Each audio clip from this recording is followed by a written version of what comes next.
Okay, welcome everybody. Today we're doing INTEX Pergola installation. To be very specific, this is a ledger mount application. We've got our footers installed, we've got our ledger installed. So first step in the process with a pergola, you want your column centers. That's in your layout, so when you're doing your footings, that's what you're going to take into consideration. This is a 4-foot on center column layout. It's also a 4-foot off of the building to center line of column layout.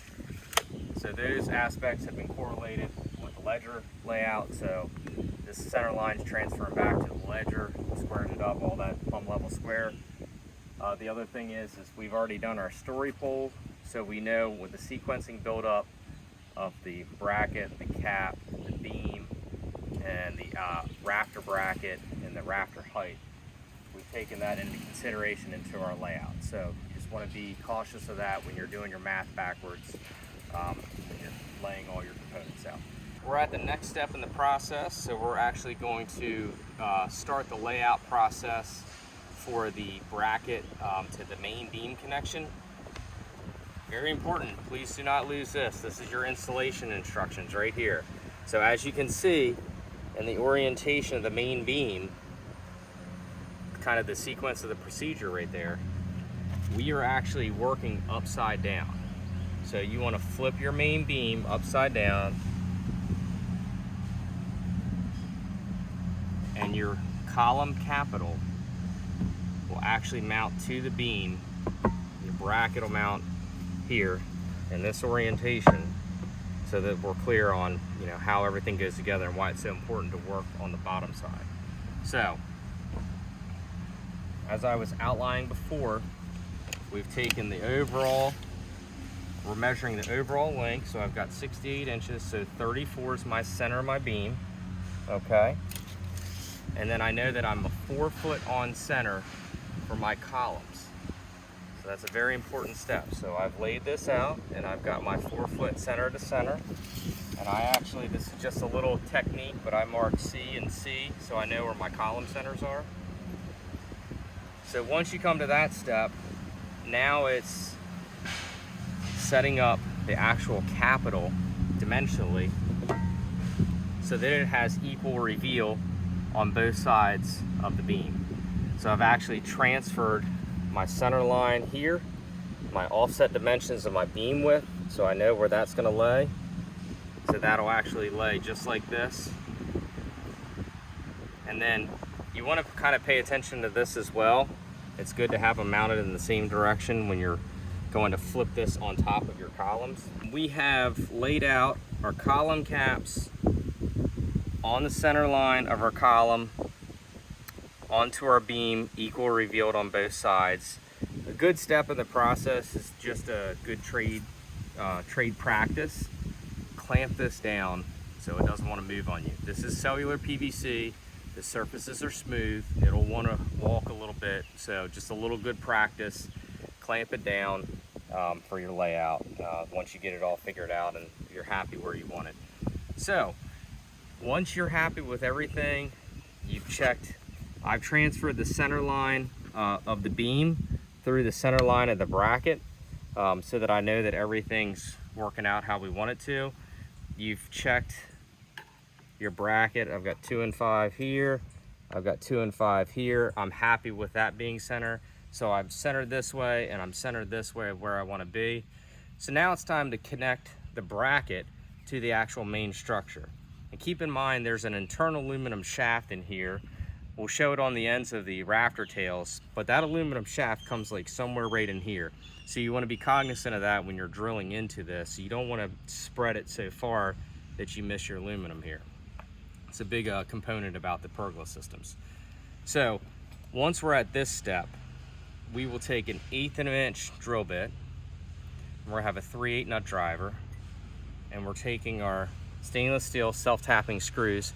Now I put wax on the end of this. Again, this is a good practice so that you don't heat it up, strip it out. You're trying to reduce friction, things of that nature. So I'll actually pre-drill.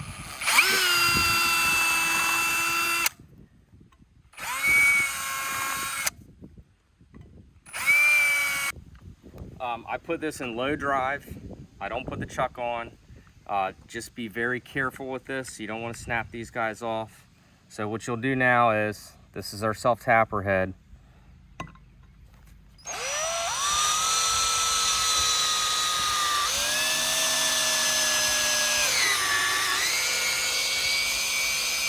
Where you've connected your saddle bracket to the main beam, you've got your lag heads sticking up. They're about 1/4 of an inch thick in total. So one little thing that I'll do is I'll actually lay my column center out, I'll lay my bracket centers out, and I'll give a little hole so these guys can sit down in here. As we were talking before, we did our whole beam assembly upside down. So we're working off the bottom side, had our column cap flipped upside down, had our bracket sitting on top of that, so we were always working down. We went, took it off the table, we flipped it up and set it all down. If you can look under here, you can see that this was my control point when I was setting all my ledgers into place on the wall. So I actually did that little recess detail for the lags to sit down so I can get this post or this saddle bracket flush down to the top of this 6x6. Then this one was just a hair out, so we've got that picked up a little bit. We've got it set level where we want it. So we're gonna pre-drill our holes. Just make it a little bit easier for us to.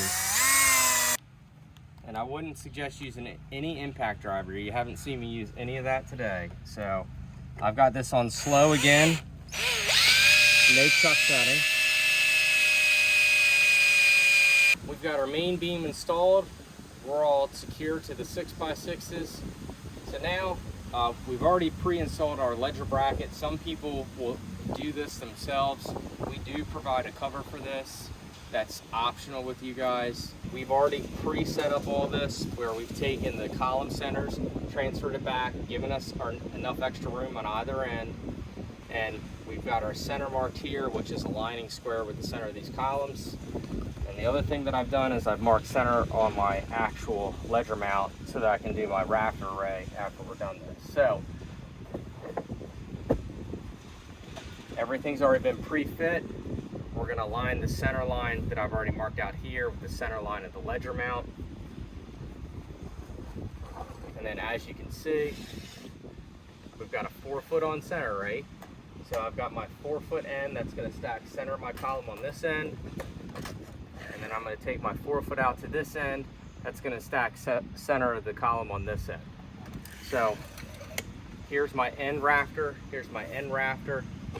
The rafters are 2.5 inches wide in this application. Depending on the pergola system, that will depend on the width of the rafter. So what we've done is, we've left ourselves with about 3/4 inch reveal past the end of our rafter. It's just a design thing. That's one component that we were looking for. You guys control all that. That's a minute detail thing. So, end rafter, and then what we've done is we've equally spaced the 2 center rafters. So we have 4 total rafters here. So the top of my rafter is right at this mark right here. 3/4 of an inch down is going to be the top of this bracket. And we'll show you that in a minute, but when you take in the consideration of the thickness of the aluminum plus the thickness of the actual wrap of the rafter itself, that's what it yields. So I will sit down 3/4 of an inch to the top of my rafter mounting bracket.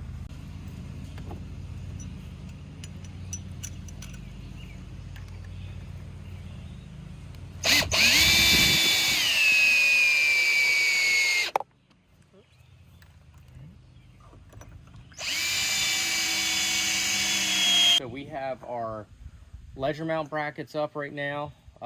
And we're just doing a dry run of one of our rafters to see what it's going to look like. Next step when you're going to do this, basically you have to transfer your layout from your rafters there to here. So what you're going to do first is you're going to find your column center, which we did right here, and we just transfer that up so that we know where it is coming up here. And then what we're gonna do is move this out of the way, and I'm just gonna transfer that line. So what this is gonna do is it's gonna give us our positioning of our rafter on top of our main beam. We've checked square and all that stuff. We've checked level. We're looking all good with that. So I know my rafter is 2.5 inches wide. This is all based upon whatever the order is that you do. So I know half of that is inch and a quarter. So this is telling me right here that this is where my rafter is going to want to live. So that'll then put that into position right here. The next step in the process is going to be connecting this rafter bracket connection to the main beam. So this guy will actually go and we'll mount this upside down like we did everything else. That'll live right on that line, and you can see that's where our rafter is going to want to live in place on the beam. Thing to note is you're going to take your dimension from your ledger to here to mount these for your center line. You're going to transfer the center line off of your ledger, so that we have this center line arrangement here. The other thing to note is that keep in mind that the aluminum stops somewhere in this orientation internal of the rafter body itself, just like we had talked about in our main beam. So everything out here is false. So you want to just, if you have to cheat these rafters a little bit, just understand that your aluminum's basically starting somewhere in the 3 to 4 inch back from your tail design here. This is structure, this is false. Again, I'll put my little C line down there. And then what we're gonna do is we're gonna transfer the width, which you can see I've made these little outlying marks here so that I know equally where this bracket mounts off the center line. So once that's done, you're gonna take these structural screws right here. So these are the 2-inch self-tap number 3 square drive stainless steel. Again, do not impact drive these. You're going to want to drill these.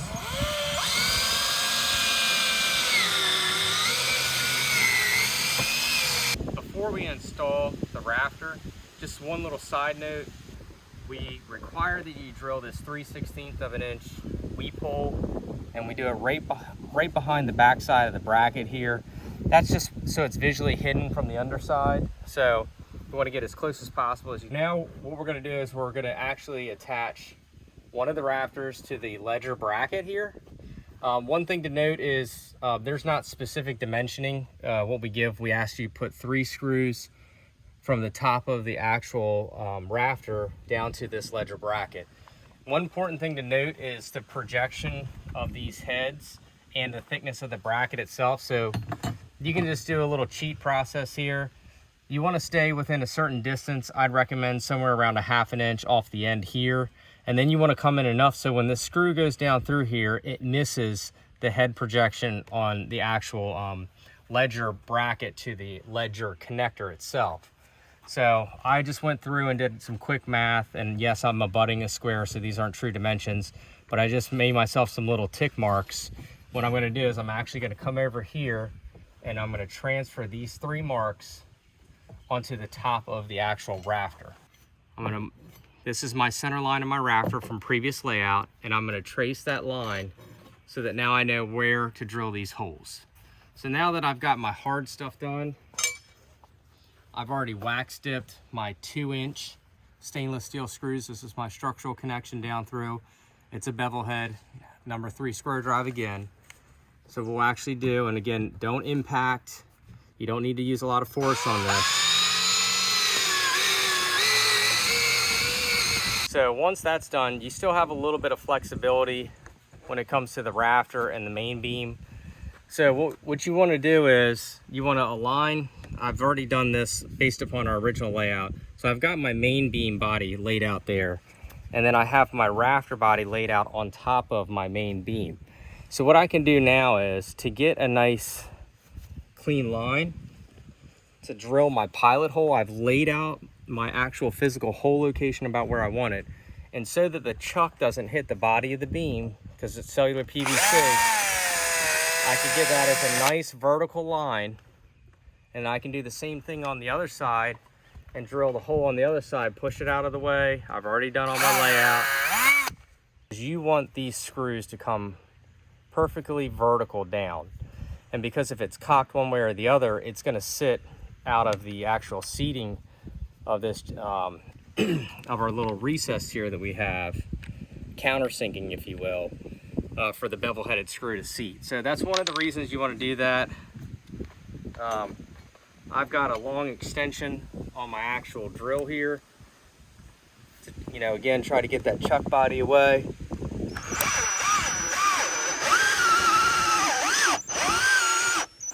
So you can see that guy sits nice and flush down in there. Okay guys, so we're coming down to the last components, which is your decorative lath connection for your pergola system. So in our particular scenario, we've opted to put the lath centered with the main beam. What that's going to do is it's going to start our lath array here back to the house. We're going to equally divide up between the face of the ledger and this particular lath equal spaces. We've already predetermined that to be about a 9 1/8 inch spacing, 9 3/16 to be exact. So in between each one will be 9 3/16. So again, we're going to pre-drill an 1/8 of an inch pilot hole down here through.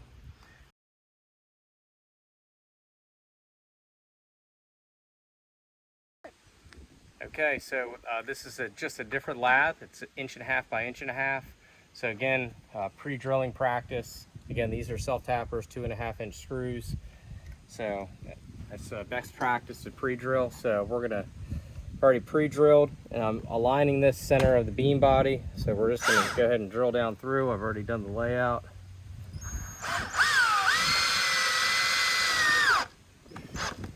That's it. And then we'll space them out equally in an array and go from there.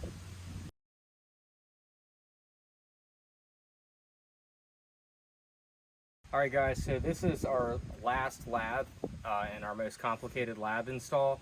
So we're gonna do just the 2 end rafter connections for the purpose of the video. You're gonna do all of these at the same time, so just keep that in mind. So this can get a little complicated. There's a couple tricks of the trade that you can use. I advise using tape for some of these applications. So first step in the process is you have to find center of your rafters, which we have done here. Okay. The other side note is we're gonna Forstner drill 5/8 holes at the center line. So my Forstner is gonna go down, lay it out, and I'm gonna drill that hole. Okay, I'm gonna do it down here, and I'm gonna do it for the other rafters in between. You're gonna have those lines laid out, you're gonna transfer them to the bottom, and you're gonna drill pilot holes. I recommend 1/8 inch pilot hole. You want it ever so slightly larger than the hex heads that are supplied with our kits. The other thing is that once you get all this into place, it's a good practice if you drill the top of these rafters first to pre-drill your 1/8 inch hole. All right guys, so for this part, this is gonna seem a little rudimentary, but wrapping tape around this, because it is stainless, it's not magnetized, so you can't, you know, magnet tip doesn't do anything for you. So literally you want to get tape all the way around this, and yes, I'm just using blue painter's tape, that's it. So what we're gonna do is we're gonna turn it on its side, and you're literally basically going to thread the needle. So you're going to aim this just as you would anything else. And you're going to hold it, and you're going to pull it out. Now, before you move away from this, because it does get a little tricky, you do want to put another piece of tape, and this is just to hold your screw in place, okay? Because once you tip it up to do the next one or whatever, you know, you want to make sure you don't lose that.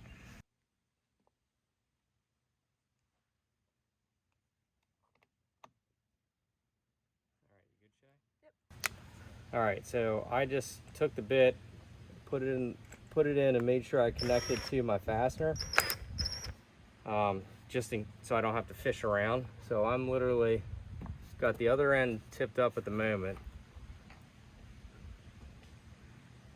And I've got that pre-drilled hole there that you could see.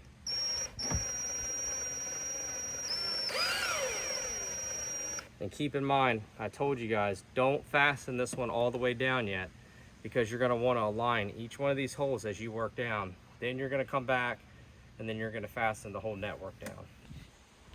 I'm gonna go fishing, I'm gonna find my fastener.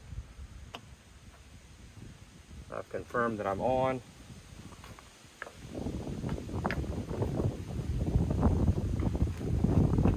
So that's on there.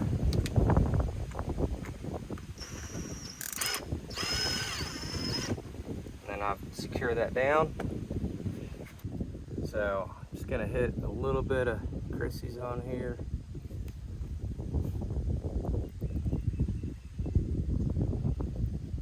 Careful not to get that anywhere.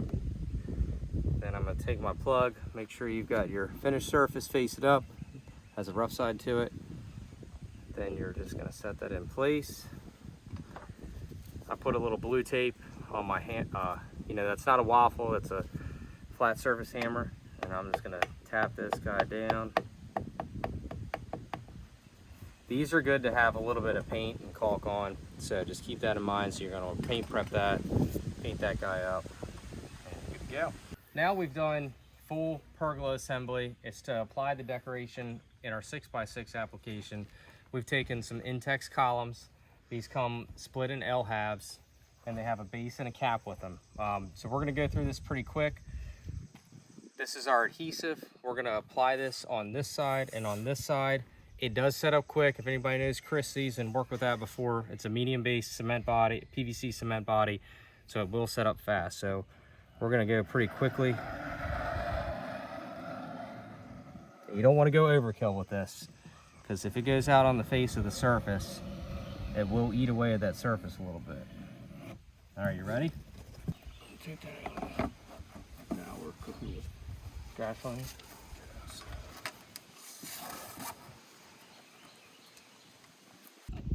It's a good practice to allow yourself to have this guy have a little bit of bandwidth up and down so the column can move. So what we're going to do is we're actually going to go ahead and put this guy in. We're going to stitch the corners in place. We kept our shims high so I can shoot into the shims on either side. I'm using stainless steel pin nails, so everybody knows that.